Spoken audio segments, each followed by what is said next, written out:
क्या नाम है? सुनील साहू उर्फ टाइगर, जख्मी दिल खालिसपुर।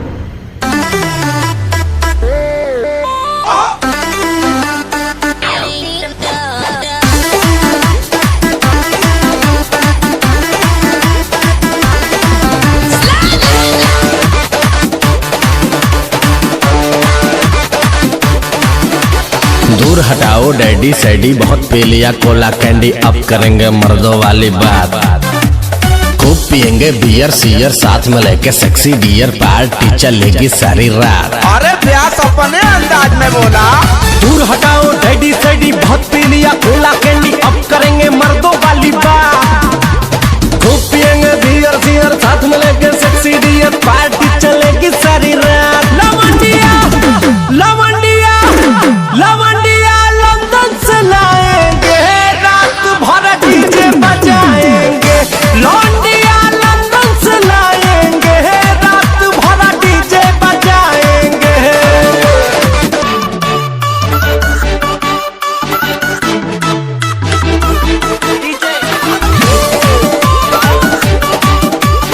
नाम तो सुना ही होगा, सुनील साहू उर्फ टाइगर, जख्मी दिल खालिसपुर। रजनी के स्टाइल में सिगरेट जलाएंगे, धुएं का छल्ला बनाकर उड़ाएंगे। रजनी के स्टाइल में सिगरेट जलाएंगे, धुएं का छल्ला बनाकर उड़ाएंगे।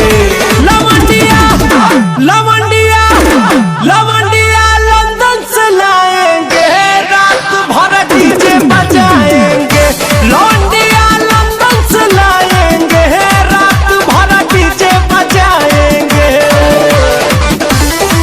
क्या नाम है? सुनील साहू उर्फ टाइगर, जख्मी दिल खालिसपुर।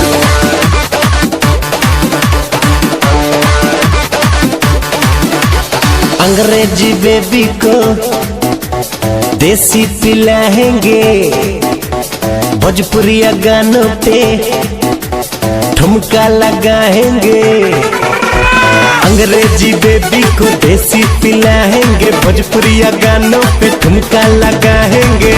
लवंडिया लवंडिया लवंडिया लंदन से लाएंगे, रात भर डीजे बजाएंगे।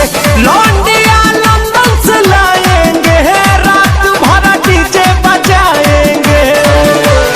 Mobile number 78 87 20 76 43। लवंडिया लवंडिया लंदन से लाएंगे, रात भर डीजे बजाएंगे। नाम तो सुना ही होगा, सुनील साहू उर्फ टाइगर, जख्मी दिल खालिसपुर।